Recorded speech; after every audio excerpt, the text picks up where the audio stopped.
영과 진리로 주일 예배를 하나님께 드리시겠습니다.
할렐루야.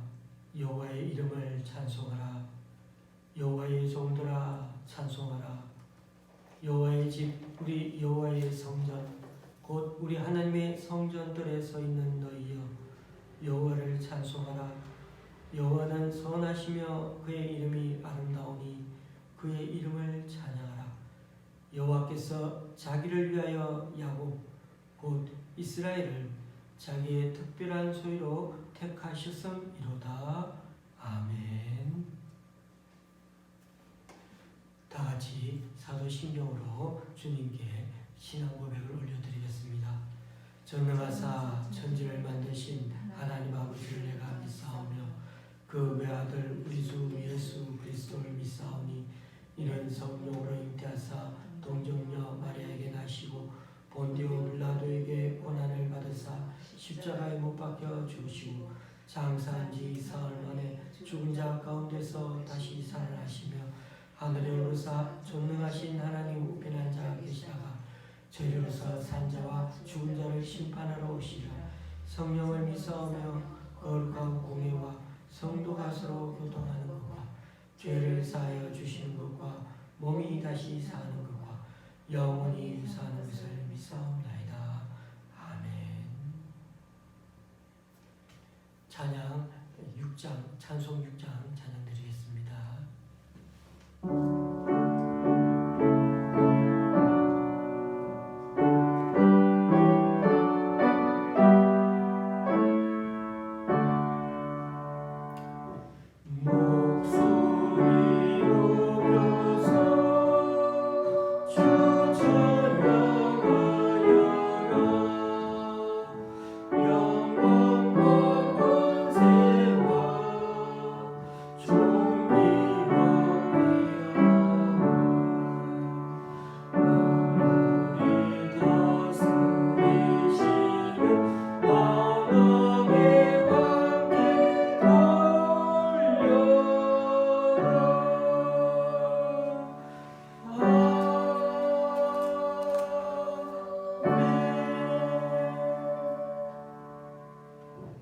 교동문 32번을 다 함께 읽도록 하겠습니다. 교동문 32번입니다.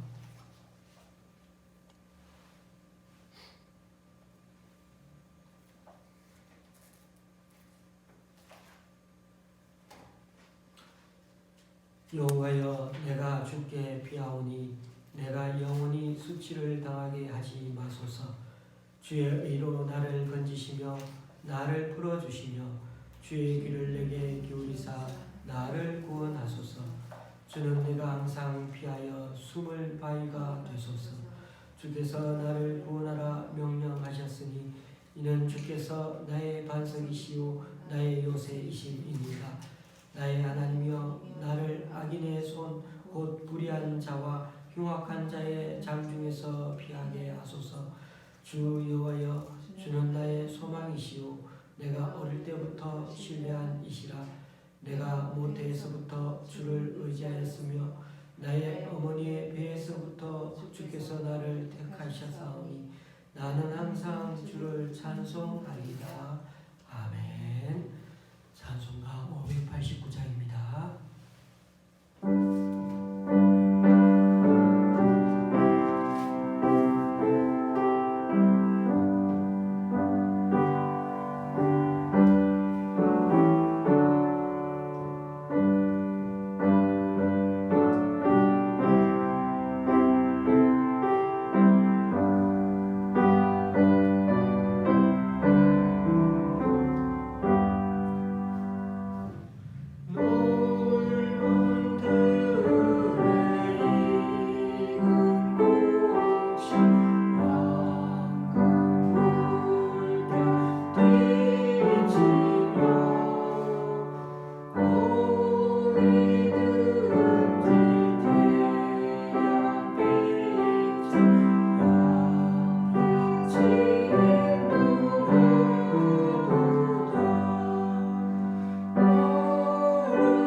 아버지, 찬란한 태양빛 아래 여기저기 봄꽃들의 제잘거리는 모습들이 우리 마음을 즐겁게 그리고 주님께 감사한 마음 새롭게 정해오게 해줍니다. 이제 코로나도 우리의 일상이 되어 어떻게 대처해야 하는지도 잘 알고 모두들 어느새 적응하며 삽니다. 이럴 때일수록 우리들 신앙이 매너리즘에 접어들지 말게 하시고 주님께서 함께해 주시는 은혜에 늘 감사하며 살아가는 우리 되게 하여 주옵소서. 오늘도 우리들 깊숙이 숨어있는 죄들 주님 앞에 인정하며 나아가기 원하오니 주님, 우리 각자 삶의 자리에서 다시 한번 주님의 놀라운 은혜를 기억하며 죄인의 모습 가운데서 늘 겸손히 살아가는 우리들이 되게 인도하여 주시옵소서. 하루하루 삶의 공공함을 느끼며 사는 지체들이 있습니다. 그래도 견딜 수 있는 힘과 용기 주시고 믿음으로 잘 이겨낼 수 있도록 늘 기도의 끈을 놓지 않게 하여 주시옵소서. 오늘 이 시간도 주님의 귀한 말씀을 듣습니다. 예비하신 은혜 내려주시고 또한 잘 전하게 하여 주옵소서.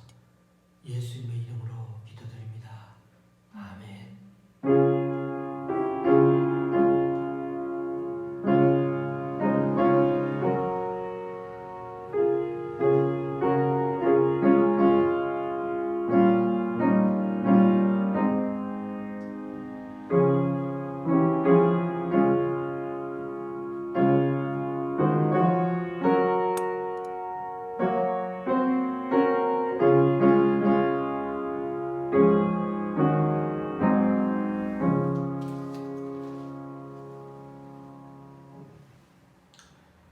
오늘 우리에게 주시는 하나님 말씀은 누가복음 20장 19절에서 26절까지입니다.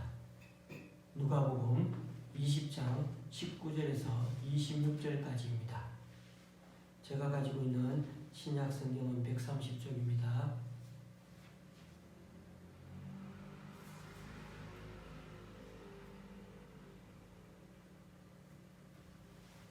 제가 대신 봉독할 때 교우님들은 눈을 보시면서 마음으로 따라오시면 되겠습니다.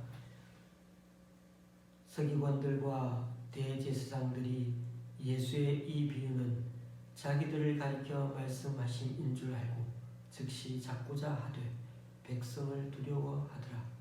이에 그들이 엿보다가 예수를 총독의 다스림과 권세 아래에 넘기려 하여 정탐들을 보내어 그들로 스스로 의인인 채 하며 예수의 말을 책잡게 하니 그들이 물어 이르되 선생님이여 우리가 아노니 당신은 바로 말씀하시고 가르치시며 사람을 외모로 취하지 아니하시고 오직 진리로서 하나님의 도를 가르치시나이다. 우리가 가이사에게 세를 바치는 것이 옳으니까 옳지 않으니까 아니 예수께서 그 관계를 아시고 이르시되 데나리온 하나를 내게 보이라. 누구의 형상과 글이 여기 있느냐? 대답하되 가이사의 것이니이다. 이르시되 그런즉 가이사의 것은 가이사에게 하나님의 것은 하나님께 바치라 하시니 그들이 백성 앞에서 그의 말을 능히 책잡지 못하고 그의 대답을 놀랍게 여겨 침묵하니라. 아멘.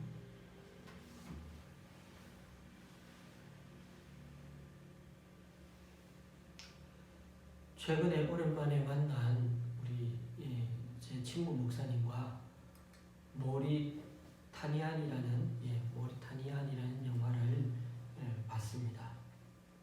낮에 가서 봤더니 손님이 없어 아예 한 칸씩 그렇게 옆으로 떨어져서 봤습니다. 우리가 잘 아는 조디 포스트가 할머니가 다 돼서 거기에 인권 변호사로 등장합니다. 이 영화는 실화를 바탕으로 하는데 그 영화의 주인공은 무슬림 아프리카 사람이고 생긴 모습은 흑인보다 아랍 사람에 가깝습니다. 미국의 9.11 테러 사태가 터지고 난 후 2년 뒤에 주인공은 테러 단체 알카에다와 관련이 있다는 그런 죄목으로 쿠바에 있는 그런 관타나모 수용소에 잡혀갔습니다. 미국의 군 검찰에서는 그를 사형시키려고 고문과 협박을 해서 결국 가짜 자백을 받아냅니다. 그러던 중 인권 변호사가 어떤 계기로 그 사건에 개입이 되었고 마침내 주인공은 사형당하지 않고 극적으로 14년 만에 집으로 돌아가게 되었습니다. 미국 심장부에 테러를 당한 미국인들 입장에서는 이런 사람들을 처벌해야 한다는 강력한 요구들이 많은 그때 분위기여서 그런 무슬림을 위해 변호하는 것 자체가 어려운 시기였죠.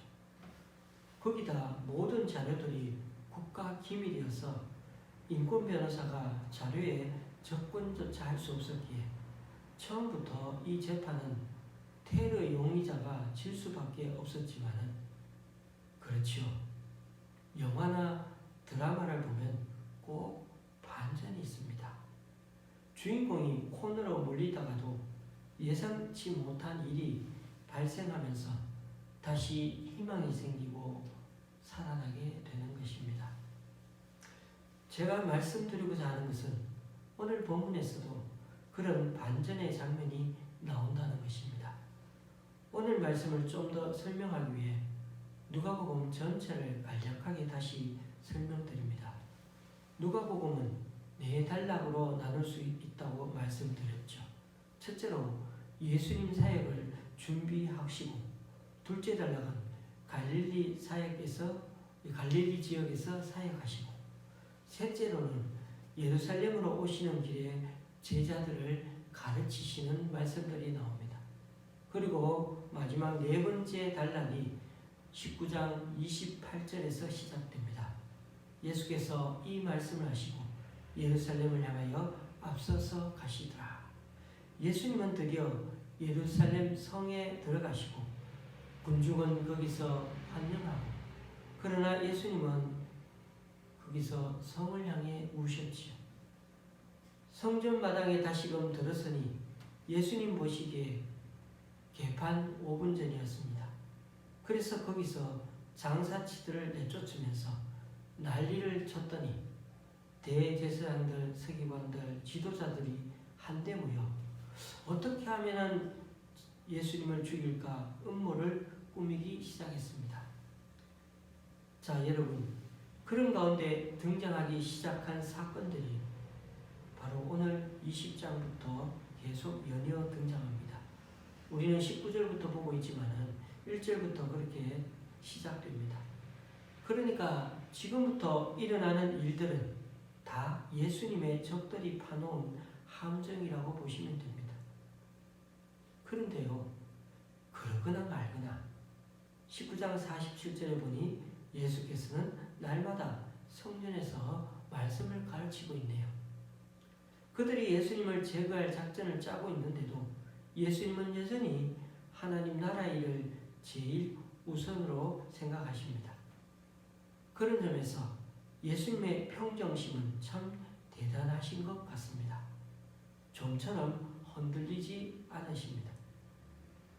우리가 읽지는 않았지만 20장 1절을 한번 볼까요?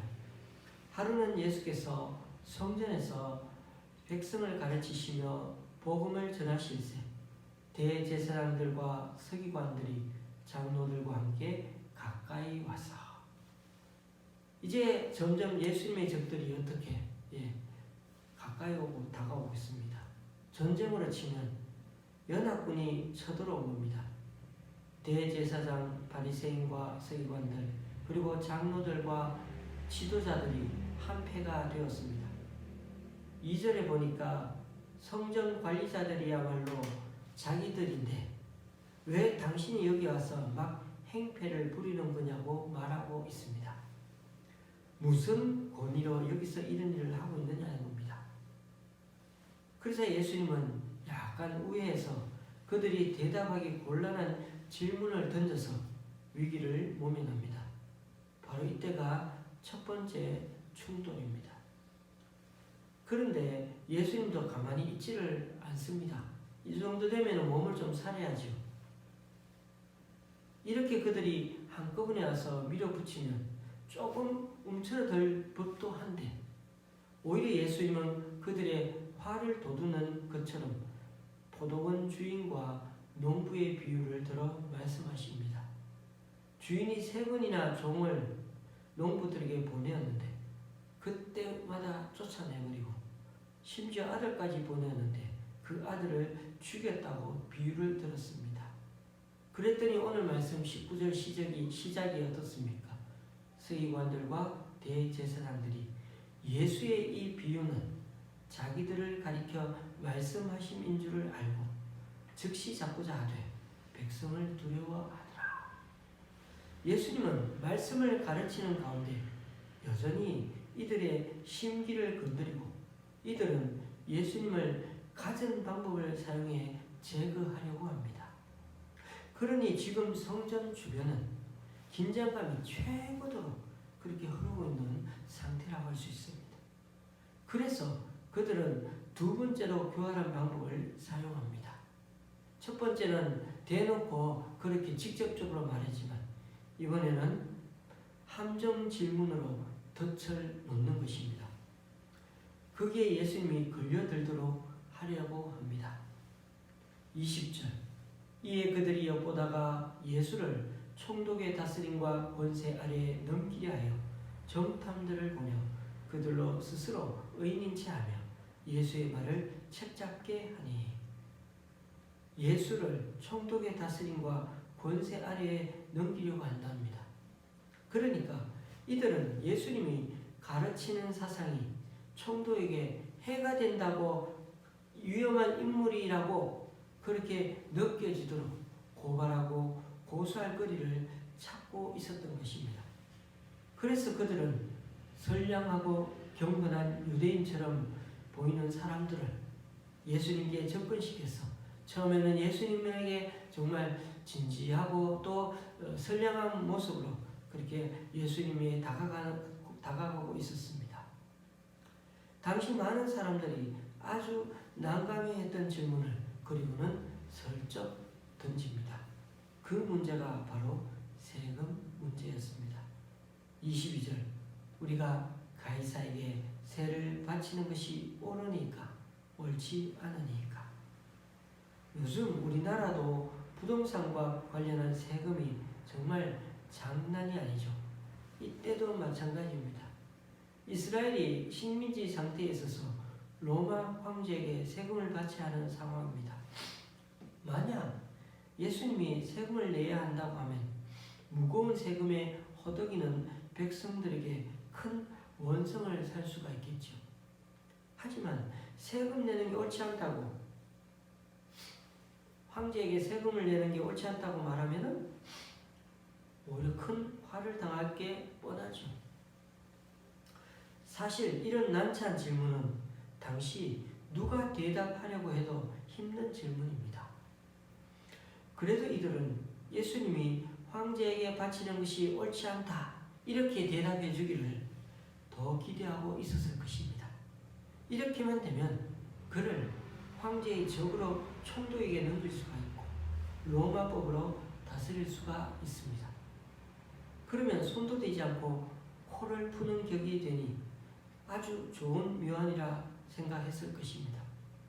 이들은 자기들이 파놓은 어려운 질문 앞에 아주 당황하는 그 예수님의 모습을 지금 기대하고 있었을 것입니다. 예수님이라 해도 이것만은 이들의 교활한 꾀에 빠져 더 이상 빠져나갈 수 없을 것 같았습니다. 그런데 영화나 드라마의 반전이 있듯이 오늘 본문에서도 반전이 있습니다.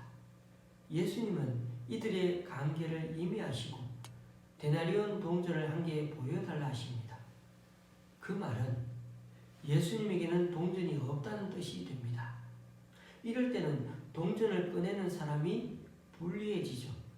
그 동전에는 그들이 그렇게 싫어하던 황제의 형상이 새겨져 있기 때문입니다. 당시 데나리온 동전 앞면에는 신성한 아우구스투스의 아들 티베리우스 카이사르라는 문구가 적혀 있었습니다. 뒷면에는 최고의 사제라는 글귀와 함께 어머니 리비아가 평화의 여신으로 새겨져 있었습니다. 그러니까 앞뒤 다 황제를 신성시하여 신의 아들로 축혀 세워놓은 그런 꼴이 됩니다. 따라서 어찌 보면 이 동전을 소지하고 다닌다는 사실 자체가 유대인들 편에 보면 신성 모독이요 하나님의 통치를 부인하는 일이 되는 것입니다. 예수님은 그렇게 동전을 통해 말씀하시면서 자신에게 질문을 던진 사람들에게 거꾸로 대물음칩니다. 그리고 그 대물음을 통해 이들이 지니고 있는 게 다름 아닌 황제의 화폐임을 인정하게 만들었던 것입니다. 그러면서 예수님은 가이사의 것은 가이사에게 돌려주라 하셨습니다. 어떤 면에서는 예수님은 황제에게 세금을 바치는 게 옳다고 말씀하신 것과 마찬가지입니다. 그러나 예수님은 오히려 하나님의 것은 하나님께 돌려드려야 한다는 것을 더 강조하고 있습니다.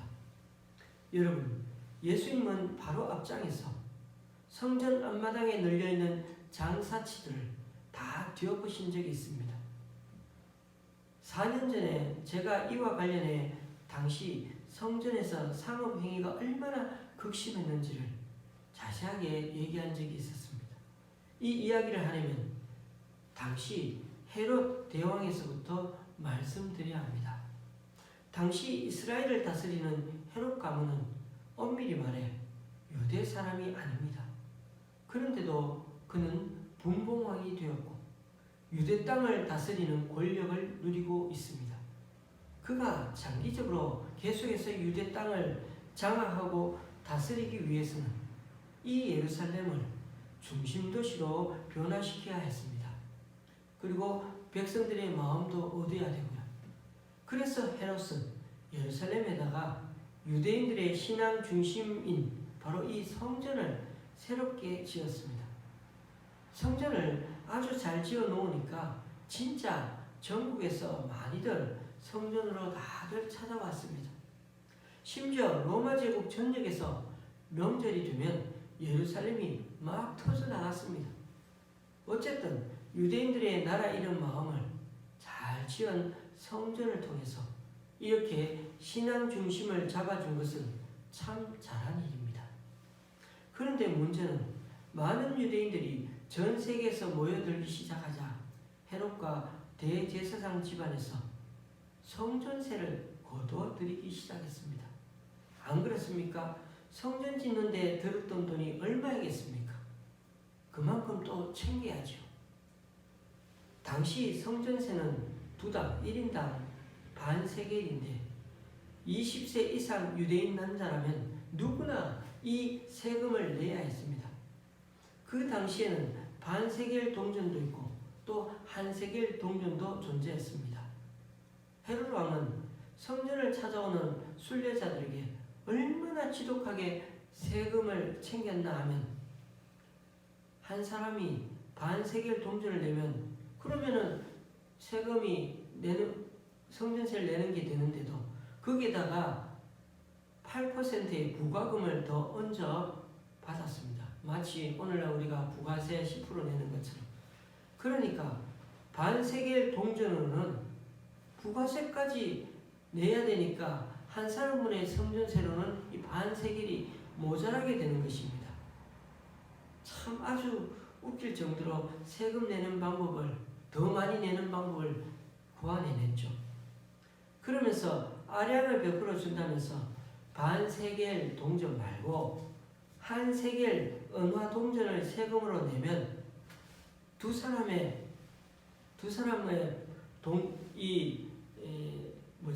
성전세도 되고 그리고 두 사람의 부가금 18%도 안 받고 그냥 두 사람분으로 받아주겠다는 것입니다.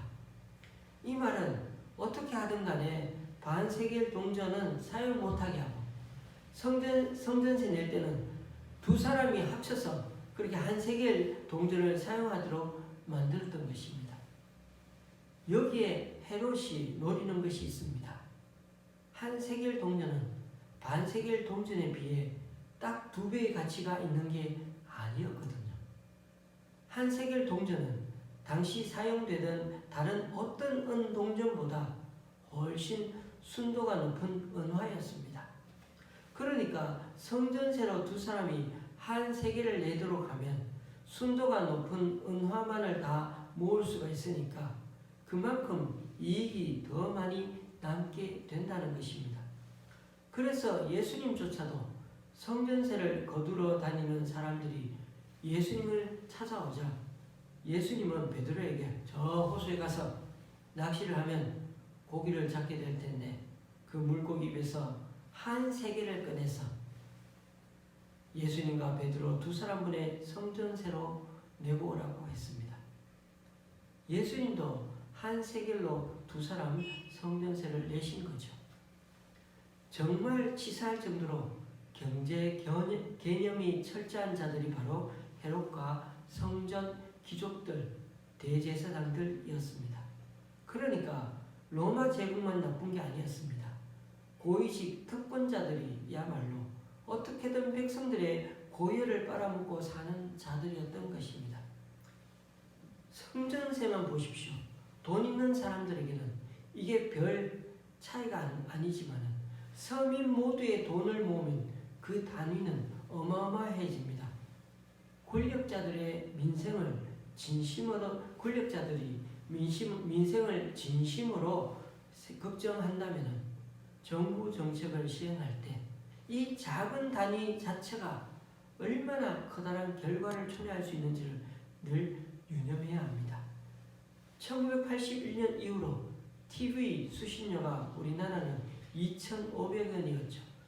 그리고 지금까지 2,500원이었던 것이 곧 3,840원으로 올리려고 한다는 얘기가 있습니다. 30년 정도 안 올렸으니 물가 상승으로 올려야 하는지도 몰라도 어떤 나라에서는 오히려 계속 인하하고 있다는 말을 듣기도 하는데 이 시청료에 대해서 다시 한번 생각하게 됩니다. 어쨌든 1,340원을 더 올렸을 때 이 작은 단위 그 차이까지 보여도 그렇지 않다는 것입니다. 국민이 내는 세금이 얼마나 많은데 그걸 조금씩 올린다 해보세요. 재산세, 음식값, 전기세, 수도세, 가스비, 세금은 아니지만 교통비가 올라가고 시장비가 올라가고 공납금도 올라가고 의료보험비, 통신비, 기름값, 담배값 등등 우리가 이번에 시장 뽑을 때 이런 거를 제일 잘 조정할 수 있고 잘 그렇게 구상할 수 있다는 분을 우리가 정말 메인으로 잘 관찰해서 냉정하게 뽑으셨으면 좋겠습니다. 그냥 당을 탁 보고 뽑지 마시고 진짜 우리가 진지하게 그렇게 생각해 볼 필요가 있습니다. 당시 예수님도 바로 이 사실 때문에 분노하셨던 겁니다. 거기에다 이들은 또 다른 부를 축적하고 있었습니다. 성전에서는 지역에서 나는 생산물의 11조까지도 받았습니다. 성전 근처에 있는 땅들을 성전에서 직접 농장으로 운영하기도 했습니다. 또한 매일 밀어닥치는 수천 명의 순례자에서 날마다 희생 제물과 헌물을 판매해서 이윤을 남겼습니다. 또 한 가지가 있습니다. 성전은 부유한 사람들의 유동자산 창구로도 사용되었습니다. 그들은 자신의 재산을 안전하게 관리해주는 대가를 성전에다가 지불하고 있었던 것입니다. 오늘날로 말하면 은행 같은 역할을 했다고나 할까요? 그러므로 성전은 단지 예배만을 위한 장소가 아니라 아주 다목적으로 사용되는 예루살렘 경제의 핵심이자 유대 사람에게는 마치 모든 큰 손의 재산들이 이곳에 모여있는 중앙은행 같은 곳이 되어버렸습니다. 그런 점에서 예루살렘 성전은 가장 부유한 조직 중 하나가 된 것입니다. 가장 성스러워야 할 곳이 가장 타락할 가능성이 있는 곳이 되어버린 것입니다. 오늘 말씀과 관련해 아주 아이러니한 사실 하나를 더 말씀드리겠습니다. 성전세를 낼 때 로마 화폐인 데나리온을 사용하지 않고 왜 두로 화폐인 세겔을 사용하는지 아십니까? 로마 황제의 형상이 새겨져 있어서 우상을 숭배하지 않는다는 명분 아래 그러겠죠. 그런데 두로 화폐인 세겔 동전에는 형상이 없는 것 같습니까? 동전 앞면은 헤라클레스 신의 초상이 새겨져 있고 뒷면에는 두로의 독수리 문양이 새겨져 있습니다. 그러니까 로마 황제의 초상은 안 되고 헤라클레스 신의 초상은 됩니까? 이것도 똑같이 우상 숭배인데 말입니다. 이방신이 새겨져 있는 두로 화폐를 버젓이 성전에서 공용 화폐로 정하여 사용한다는 것이 참 아이러니하다는 것입니다. 그런데 왜 이 세계를 포기하지 못하는지 말씀드렸죠. 한 세겔의 동전이 다른 은화보다 은의 순도가 훨씬 더 높다는 그런 경제적 이익 때문에 그렇습니다. 그래서 예수님이 환전상을 확 내쫓아버리지 않았습니까? 환전상들은 여러 나라에서 온 사람들의 그 여러 나라의 돈을 모두 세겔로 교환해주면서 이윤을 받아 챙겼습니다. 참고로 성전세 반 세겔은 2데나리온, 즉 노동자 품삯의 이틀치 정도 되는 금액입니다. 하루 노동자 임금을 10만원으로 보면 성전세는 20만원 정도 되니까 얼마나 비쌉니까? 성전에 제사 한번 드리러 오는데 이렇게 엄청난 돈을 받는다니 말입니다. 환전상만 있었던 게 아니죠. 성전 제사용 동물들을 팔고 있었다고 하지 않았습니까? 이 제물들이 얼마나 비싼지 한번 들어보실까요? 당시 가격이 소 한 마리는 100에서 220데나리온, 송아지는 20데나리온, 순양은 8데나리온, 새끼양은 4데나리온이었습니다. 그나마 비둘기는 가장 가난한 사람들이 택하는 제물로 한 데나리온을 주고 살 수 있습니다. 오늘날 돈으로 환산하면 소 한 마리는 2천만원, 송아지는 200만원이나 했습니다. 그래서 그보다 작은 수양이나 새끼양으로 제사 드리려 해도 각각 80만원, 40만원 정도는 있어야 제사 한번 드릴 수 있다는 겁니다. 서민들에게는 생각보다 어마어마한 돈 아닙니까? 이처럼 제사 한번 제대로 드리려고 해도 돈이 없으면 엄두를 못 냅니다. 그러니 예루살렘 거주민들은 성전이 있어서 경제적으로 많은 부대의 효과를 누릴 수 있었습니다. 순례자들이 예루살렘에 도착하면 다들 머물 곳을 찾아야 했고 거주민들은 자연스럽게 숙박시설과 또 여행 가이드를 해주면서 일종의 수수료를 챙길 수가 있었습니다. 결국 예루살렘 전체가 어떻게 보면 성전을 매개로 삼아서 철저히 돈벌이하는 장사치가 되어가고 있었던 것입니다. 이 정도만 해도 예수님이 정말 화를 내면서 성전을 강도의 소굴로 만들었다고 하신 그 말이 이해가 되지 않습니까? 강도의 소굴은 온갖 나쁜 짓을 다 해서 빼앗은 물건들과 보물, 재물들 다 모아둔 곳이 강도의 소굴이죠. 이들 종교 지도자들이라는 사람들이 왕과 결탁해서 식민지 시대하에 그렇게 어렵게 사는 백성들에게 희망과 미래를 위해 살도록 위로해 주지는 못할 망정 여러 종교세 명목으로 이중고, 삼중고의 고통을 가중시킨 자들이 바로 이들이었던 것입니다. 그러고는 자신들 스스로는 어렵고 정말 경건하다고 위선을 떨었습니다. 오늘 말씀 26절을 보면 예수님을 그렇게 곤란하게 만들고 싶었던 그들인데 오히려 그들이 허를 찔려 할 말을 잃고 그대로 침묵하게 되었습니다. 우리는 이 이야기에 너무나 익숙해서 그다지 놀라지는 않지만 예수님의 이 지혜로운 대답은 실로 하나님의 지혜와 권위가 아니면 결코 하실 수 없는 답이었습니다.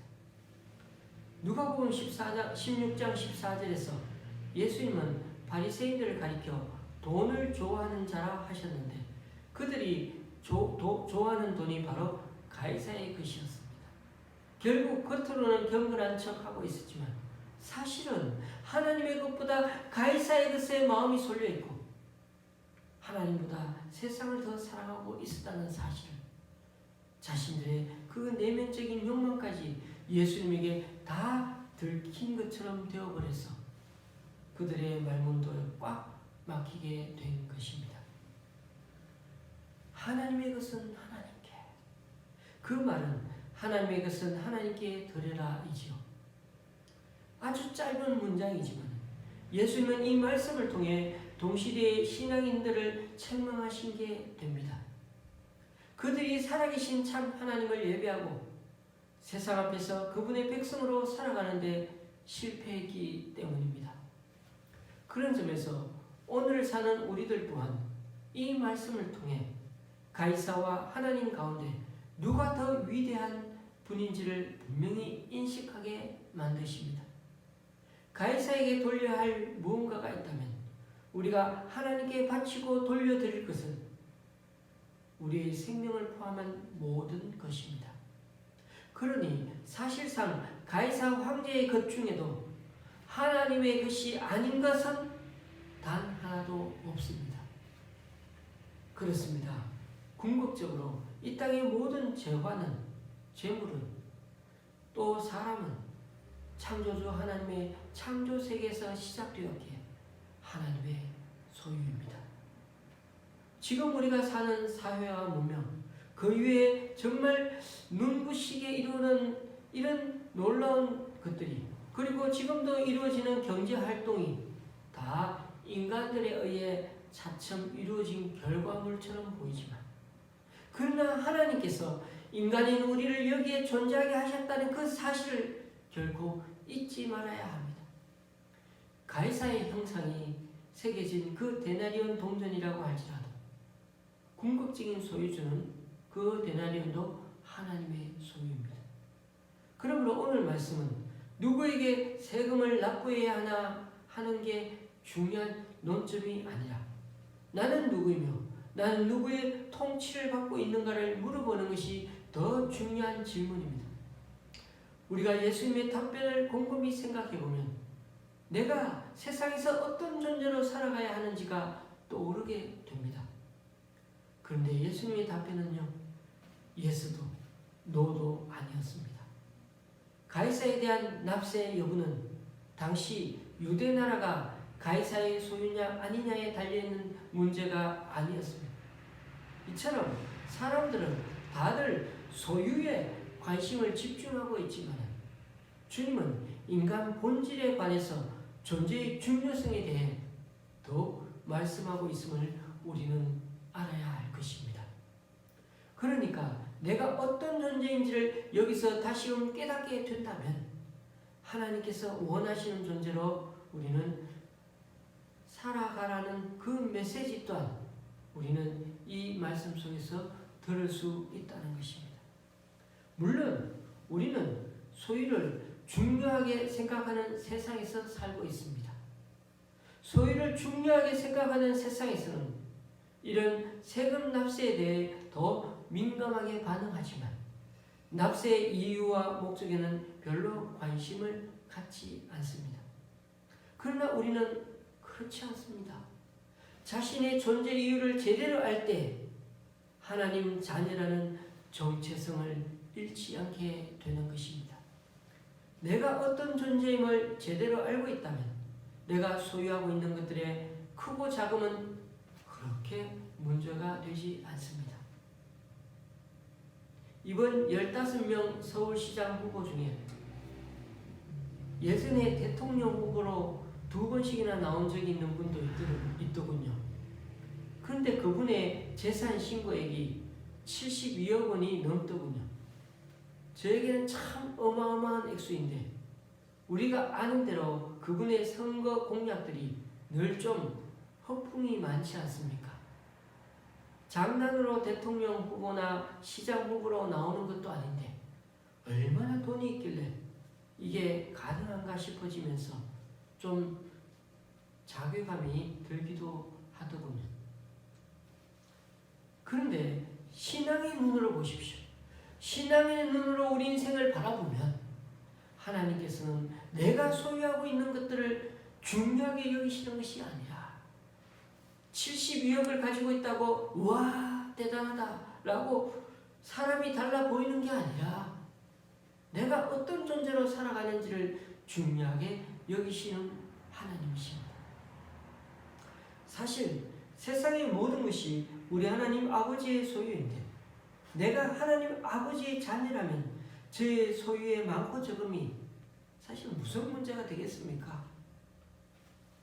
그러니까 소유 자체가 사람을 어떤 존재로 결정하는 것이 아니라 소유한 것을 어떻게 잘 선용하느냐에 따라 그 사람의 존재가 결정되는 것입니다. 왜요? 우리는 주님께서 주신, 맡겨놓으신 이 모든 만물과 재화와 모든 것들을 잘 관리하고 청지기 노릇하는 것이 우리의 사명이기 때문이고 우리의 존재의 의미이기 때문이죠. 말씀을 마칩니다. 요즘 들어 부동산 가치가 너무 폭등하니까 물질 소유에 대해 다시금 생각하게 됩니다.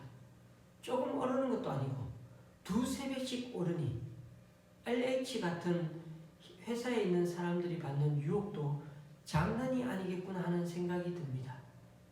사람은 누구나 이런 욕망에 사로잡히면 참 헤어나오기 쉽지 않습니다. 그러하기에 우리가 주님의 사람이 맞는지 정말 하나님 나라 천국에 대한 간절한 소망이 있는지가 중요한 물음임을 알게 됩니다. 우리가 이 세상에 사는 동안 소유의 주인이 되려 하기보다 주인이 누구인지 아는 사람이 바로 그리스도인이라는 사실을 잊지 말아야겠습니다. 진정한 주인을 기억함이 우리를 그리스도인으로 살게 하기 때문입니다. 비록 겉으로 볼 때 나의 환경이 세상의 로마 가이사의 권세 아래 있다고 할지라도 가이사의 권세에 얽매이지 않고 눈에 보이지 않는 하나님의 권세 아래에서 살아가는 우리가 되어야겠습니다. 그러므로 지금 여기서 어떤 존재로 살아가는 것이야말로 천국에서도 연결되어진다는 사실을 늘 기억하며 하나님 나라 위에 살고자 애쓰는 우리 모두가 되시기를 주님의 이름으로 축원합니다. 기도하시겠습니다.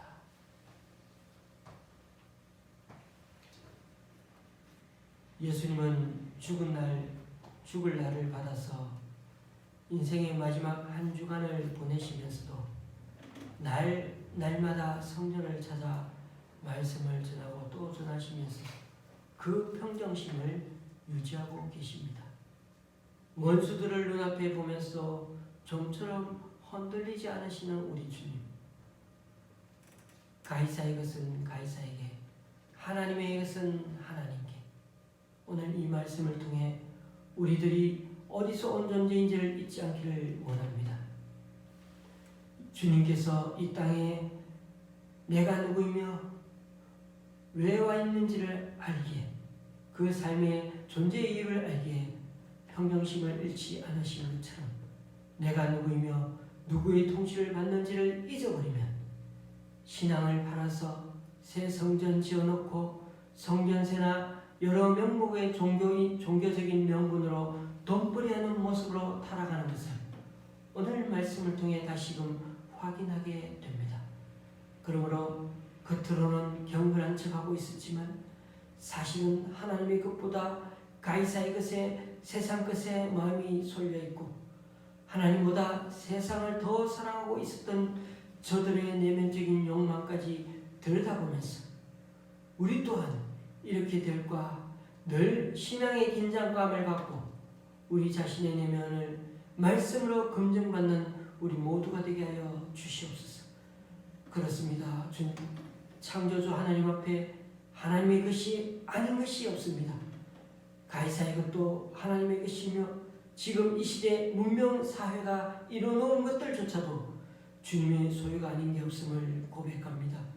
비록 앞으로도 소유를 중요하게 생각하는 세상에서 살게 될 텐데 소유의 주인이 되려 하기보다는 진정한 주인이 누구인지를 늘 기억하면서 잘 선정하고 잘 베풀 줄 아는 주님의 사람으로 살아가는 우리 모두가 되게 하여 주시옵소서. 예수님의 이름으로 기도드립니다. 아멘.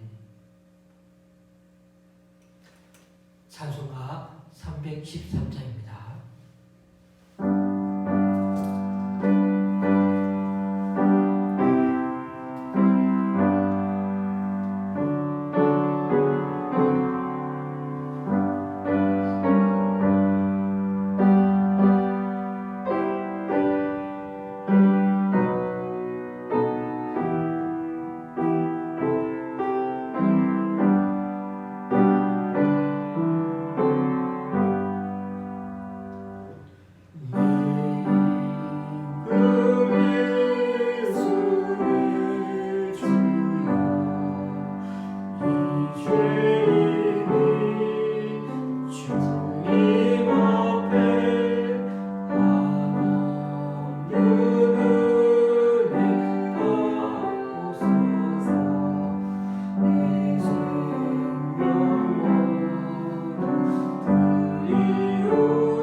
기도하시겠습니다. 주님, 오늘도 우리 교회 성도님 한 분의 11조와 네 분이 드린 주일헌금 그리고 구제헌금 드린 가정 주님께서 주님께 올려드립니다. 또한 경북 청도의 성도님이 양평의 권사님 가정에서 구리에 있는 교회에서 분당의 권사님이 강동구 교회에서 목동의 권사님과 집사님 가정에서 드린 귀한 헌금을 주님께 올려드립니다. 이분들의 헌신과 섬김 귀하게 받아주셔서 이분들을 통해 하나님 나라가 더욱 확장되게 하여 주옵소서. 또한 오늘 이 시간 우리 각자 여러 모양으로 드리는 헌금들 기뻐 받아주시고 쓰이는 것마다 귀한 결실 맺게 하나님의 크신 은총으로 덧입혀 주시옵소서.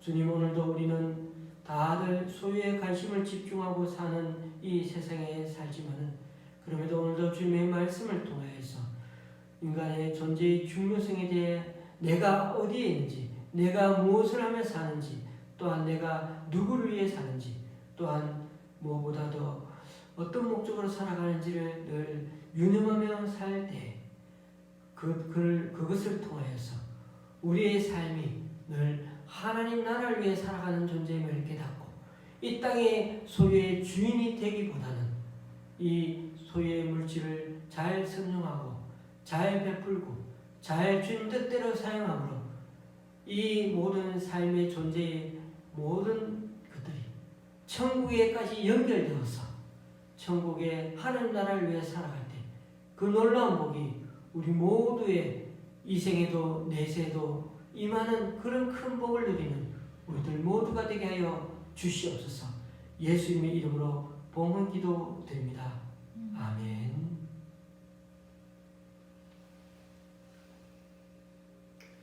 최근에 확진자 수가 아시다시피 여전히 400명대, 300명대가 나오고 있습니다. 매번 광고를 드리지만은 다음 주까지 비대면 예배를 드리고 정부의 결정을 지켜봐야 할 것 같습니다. 수요 예배는 계속해서 교회에서 드리도록 하겠습니다. 이번 주 수요일에 이병리 집사님 생일이신 것 같습니다. 잘 만나지 못하고 있어도 카톡으로 소식 보고 계시리라고 믿습니다. 주님께서 올 한 해도 우리 집사님 건강하게 지켜주셔서 더 주님을 위해 멋지게 살아가는 그런 집사님이 되시기를 기도합니다. 찬송가 218장입니다.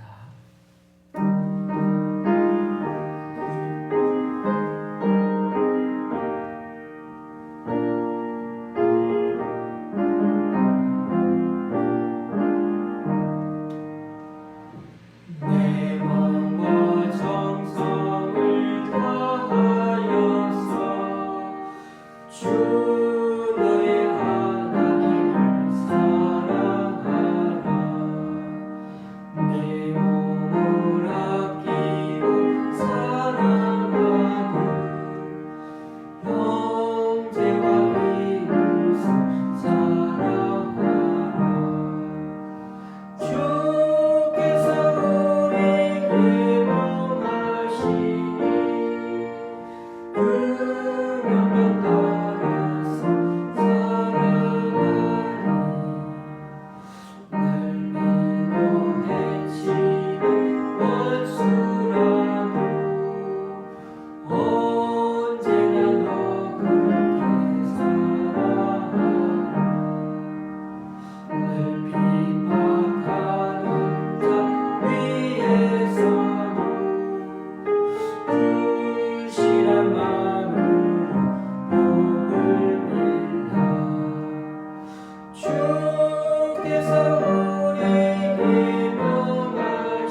우리 주 예수 그리스도의 은혜와 하나님 아버지의 크신 사랑과 성령님의 교통 교제케 하심이 가이사의 것은 가이사에게 그러나 하나님의 것은 하나님께 오늘 이 말씀을 다시금 명심하면서 소유를 가장 중요하게 생각하는 이 세상에 살아가면서도 소유의 주인이 되려 하기보다 소유의 진정한 주인이 누구인지를 기억하고 내가 어떤 존재로 살아가는 게 참 주인을 기뻐하게 하는지를 늘 고민하고 애쓰며 또 감사하며 또 주인이 내려주시는 복을 이 생에도 내 생에도 복 누리며 살아가기를 간절히 원하는 우리 좋은시학교의 성도님들과 이번 주 생일을 맞은 우리 이병래 집사님 위에와 그리고 이 시간 온라인 예배로 함께하는 분들 위해 이제부터 영원히 함께 하시기를 간절히 축원하옵나이다.